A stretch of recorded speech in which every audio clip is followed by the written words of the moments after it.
ಹುದ್ದೆಯನ್ನು ಕೂಡ ಭರ್ತಿ ಮಾಡೋದಕ್ಕೆ ಸಾಧ್ಯ ಆಗಿಲ್ಲ. ಮುಖ್ಯಮಂತ್ರಿಗಳಾಗಲಿ, ಉಪಮುಖ್ಯಮಂತ್ರಿಗಳಾಗಲಿ, ಸಚಿವ ಸಂಪುಟದ ಸದಸ್ಯರು ರಾಜ್ಯದುದ್ದಕ್ಕೂ ಸಹ ಭಾಷಣ ಬಿಗಿತಾ ಇದ್ದಾರೆ. ಆದರೆ ನಾಡಿನ ಯುವಜನತೆಗೆ ನ್ಯಾಯವನ್ನು ಕೊಡೋದಕ್ಕೆ ಸಾಧ್ಯ ಆಗಿಲ್ಲ. ಮಾನ್ಯ ಮುಖ್ಯಮಂತ್ರಿಗಳು, ಉಪಮುಖ್ಯಮಂತ್ರಿಗಳು ಯುವಜನತೆಯ ಜೀವನದ ಜೊತೆಯಲ್ಲಿ ಇವತ್ತು ಚೆಲ್ಲಾಟವನ್ನು ಆಡ್ತಾ ಇದ್ದಾರೆ. ಯುವಜನತೆ ಕಳೆದ 2.5 ವರ್ಷದಿಂದ ಕಣ್ಣೀರಾಗ್ತಾ ಇದ್ದಾರೆ, ಪ್ರತಿಭಟನೆ ಮಾಡ್ತಾ ಇದ್ದಾರೆ, ಹೋರಾಟ ಮಾಡ್ತಾ ಇದ್ದಾರೆ. ಇದು ಯಾವುದನ್ನು ಕೂಡ ಲೆಕ್ಕಿಸದೆ ಎಂಥ ದುರ್ದೈವ ಅಂತ ಹೇಳಿದ್ರೆ, ಬೆಳಗಾವಿ ಅಧಿವೇಶನದ ಸಂದರ್ಭದಲ್ಲೂ ಸಹ ಇದೇ ವಿದ್ಯಾರ್ಥಿಗಳ ಒಕ್ಕೂಟ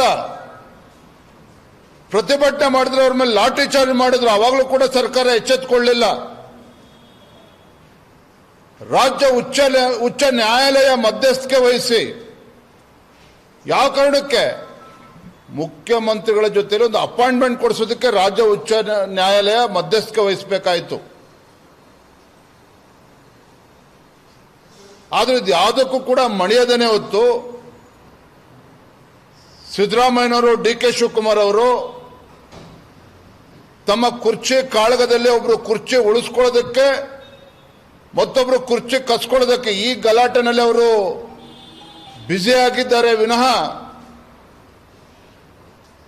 ಈ ಯುವಜನತೆಯ ಸಮಸ್ಯೆನ ಆಲಿಸೋದಕ್ಕೆ ಸಮಯ ಸಿಗ್ತಾ ಇಲ್ಲ.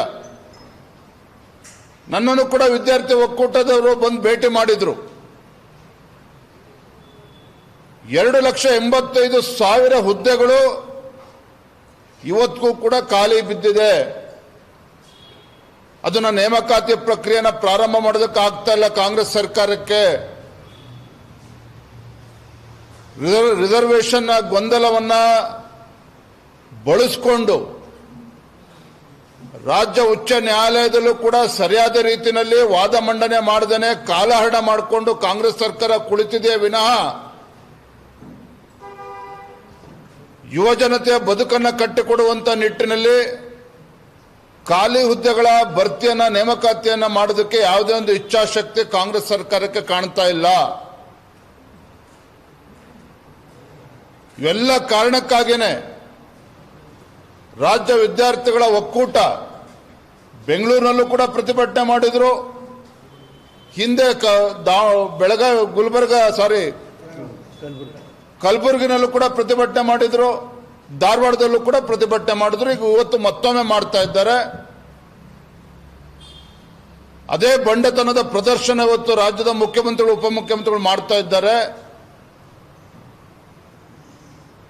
ನಾನಿವತ್ತು ಆಗ್ರಹ ಪಡಿಸ್ತೇನೆ, ವಿದ್ಯಾರ್ಥಿ ಒಕ್ಕೂಟಗಳ ಒಂದು ಧ್ವನಿಯಾಗಿ, ರಾಜ್ಯದ ಯುವಜನತೆ ಒಂದು ಧ್ವನಿಯಾಗಿ ಇವತ್ತು ಮಾನ್ಯ ಮುಖ್ಯಮಂತ್ರಿಗಳಲ್ಲಿ, ಉಪಮುಖ್ಯಮಂತ್ರಿಗಳಲ್ಲಿ ನಾನು ಆಗ್ರಹ ಪಡಿಸ್ತೇನೆ.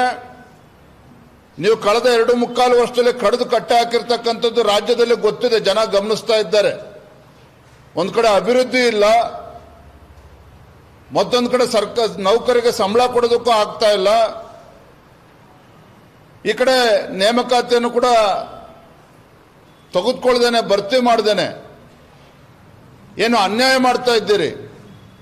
ಮೊನ್ನೆ ಮುಖ್ಯಮಂತ್ರಿಗಳು ಹೇಳ್ತಾರೆ ಪ್ರಕ್ರಿಯೆ ಪ್ರಾರಂಭ ಮಾಡ್ತಾರಂತೆ. 3 ವರ್ಷ ಆಗಿದೆ ಸರ್ಕಾರ ಬಂದು, ಕಾಂಗ್ರೆಸ್ ಸರ್ಕಾರ ಬಂದು, ಇಷ್ಟು ವರ್ಷನೇ ಮಾಡ್ತಾ ಇದ್ದರು, ಇನ್ಮೇಲೆ ಮಾಡ್ತಾರೆ. ಹಾಗಾದ್ರೆ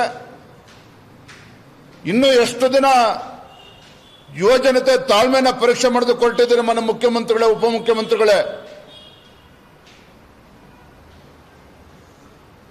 ಅವರ ಕಣ್ಣೀರು ಇವತ್ತು ನಿಮ್ಗೆ ಕಾಣಿಸ್ತಾ ಇಲ್ವಾಗಾದ್ರೆ ಸರ್ಕಾರಕ್ಕಾಗಾದ್ರೆ?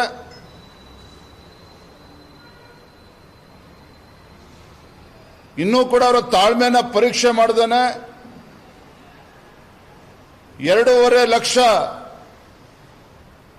ಹುದ್ದೆಗಳು ಖಾಲಿ ಹಾಗೆ ಬಿದ್ದಿದ್ದಾವೆ. ನೇಮಕಾತಿ ಪ್ರಕ್ರಿಯೆನ ತತ್ಕ್ಷಣ ಪ್ರಾರಂಭ ಮಾಡಬೇಕು. ಜೊತೆಲ್ಲ ಕೆಪಿಎಸ್ಸಿ ವ್ಯವಸ್ಥೆನೂ ಕೂಡ ಸುಧಾರಣೆ ಮಾಡಬೇಕು. ನಿಮ್ಮ ಸರ್ಕಾರದಾಗ ಏನ್ ಮಾಡಿದಿರಿ? ಇವೆಲ್ಲ ಮಾತುಗಳನ್ನು ಬದುಕಿಟ್ಟು ಆ ಯುವ ಜನತೆಗೆ ನ್ಯಾಯ ಕೊಡುವಂತ ಕೆಲಸ ಮಾಡಬೇಕು ಅಂತೇಳಿ ನಾನು ಈ ಸರ್ಕಾರಕ್ಕೆ ಆಗ್ರಹ ಪಡಿಸ್ತೇನೆ. ಪೂರಕವಾಗಿದೆ ಸರ್.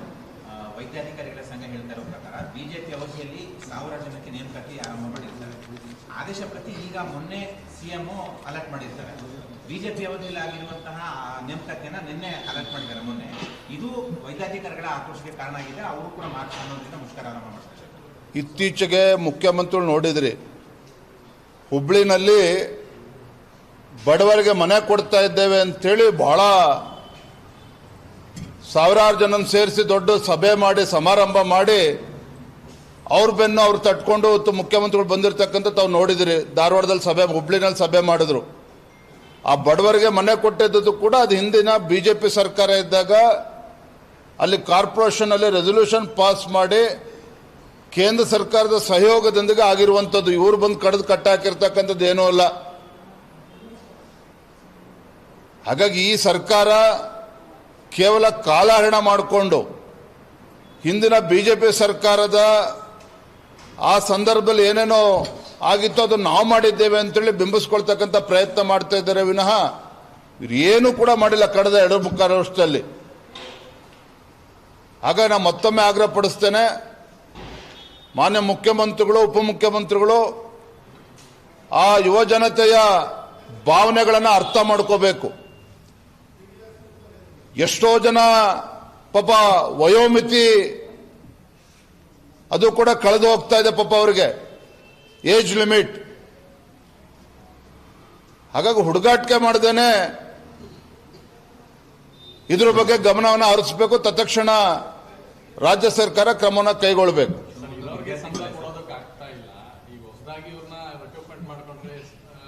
ಎಲ್ಲಿಂದ ಸ್ಯಾಲರಿ ಕೊಡ್ತಾರೆ ಅಂತ, ಯಾಕಂದ್ರೆ ಬಹುತೇಕ ಇಲಾಖೆಗಳಲ್ಲಿ ಸ್ಯಾಲರಿ ಕೊಡ್ತಾ ಇಲ್ಲ.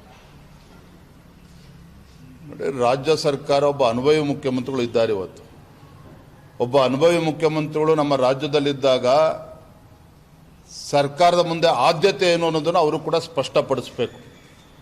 ಅವ್ರ ಆದ್ಯತೆ ಏನು ಅಂತೇಳಿ ತಿಳಿಸ್ಬೇಕು. ಇವತ್ತು ಸರ್ಕಾರಿ ಹುದ್ದೆಗಳು ಹಾಗೆ ಕಾಲಿಡ್ಕೊಂಡು ಒಂದು ಸರ್ಕಾರ ನಡೆಸೋಕೆ ಸಾಧ್ಯನಾಗಾದ್ರೆ ಎಲ್ಲೋ ಒಂದು ಕಡೆ ಸರ್ಕಾರದ ಇಚ್ಛಾಶಕ್ತಿಯ ಕೊರತೆ ಇವತ್ತು ಎದ್ದು ಕಾಣ್ತಾ ಇದೆ. ಮತ್ತೊಂದು ಕಡೆ ಶಿವಮೊಗ್ಗದಲ್ಲಿ ನಡೆದಿರ್ತಕ್ಕಂಥ ಘಟನೆ, 10ನೇ ತರಗತಿ ಓದ್ತಾ ಇರ್ತಕ್ಕಂಥ ಒಬ್ಬ ಬಾಲಕನ ಬರ್ಬರ ಹತ್ಯೆ, ಭಾರತೀಯ ಜನತಾ ಪಾರ್ಟಿ ಇದನ್ನು ಖಂಡನೆ ಮಾಡ್ತೇವೆ. ಮೊನ್ನೆ ಬಾಗಲಕೋಟೆಯಲ್ಲಿ ನಡೆದಿರ್ತಕ್ಕಂಥ ಘಟನೆ ಇರ್ಬೋದು, ಶಿವಾಜಿ ಜಯಂತಿಯ ಸಂದರ್ಭದಲ್ಲಿ ಕಲ್ಲುಗಳನ್ನ ತೂರಿ ಅಲ್ಲಿ ದೇಶದಗಳು ಯಾವ ರೀತಿ ನಡ್ಕೊಂಡಿದ್ದಾರೆ ನಮಗೆ ಗೊತ್ತಿದೆ. ಶಿವಮೊಗ್ಗದಲ್ಲಿ ಇವತ್ತು ಪದೇ ಪದೇ ರೀತಿ ಘಟನೆ ನಡೀತಾ ಇದೆ. ದಕ್ಷಿಣ ಕನ್ನಡದಲ್ಲಾಯಿತು, ಯಲ್ಲಾಪುರದಲ್ಲಾಯಿತು, ಕೆಲವು ಕಡೆ ಹಿಂದೂಗಳ ಕಾರ್ಯಕರ್ತರ ಹತ್ಯೆ ಆಗಿದೆ. ಯಲ್ಲಾಪುರದಲ್ಲಿ ದಲಿತ ಮಹಿಳೆಯ ಬರ್ಬರೆ ಹತ್ಯೆ ಆಯಿತು. ಇವತ್ತು ಶಿವಮೊಗ್ಗದಲ್ಲಿ ಇಷ್ಟೆಲ್ಲ ಘಟನೆಗಳು ನಡೀತಾ ಇದ್ರು ಕೂಡ ಗೃಹ ಸಚಿವರು ಇವತ್ತು ರಾಜ್ಯದಲ್ಲಿ ಇದ್ದಾರಾ ಅನ್ನೋದು ಇವತ್ತು ಪ್ರಶ್ನೆ ಇವತ್ತು ಎಲ್ಲರೂ ಕೂಡ ಕಾಡ್ತಾ ಇದೆ. ಗೃಹ ಸಚಿವರು ಏನೇ ಕೇಳಿದ್ರು ಕೂಡ ಹಾರಿಕೆ ಉತ್ತರವನ್ನು ನೀಡ್ತಾರೆ. ಇವತ್ತು ಶಿವಮೊಗ್ಗದಲ್ಲಿ ಏನೋ ಪ್ರಕ್ಷುಬ್ಧ ವಾತಾವರಣ ನಿರ್ಮಾಣ ಆಗಿದೆ. ರಾಜ್ಯ ಸರ್ಕಾರ ತಡ ಮಾಡದೇನೆ ಯಾರು ಕೊಲೆಗಡಕರಿದ್ದಾರೆ, ಯಾವುದೇ ಜಾತಿಯವರಾಗಲಿ ಯಾರೇ ಧರ್ಮದವರಾಗಲಿ, ಕಾನೂನು ಎಲ್ಲರೂ ಕೂಡ ಒಂದೇನೆ, ಇದ್ರ ಬಗ್ಗೆ ನಿರ್ದಾಕ್ಷಿಣ್ಯವಾಗಿ ಕ್ರಮವನ್ನು ಕೈಗೊಳ್ಳಬೇಕು.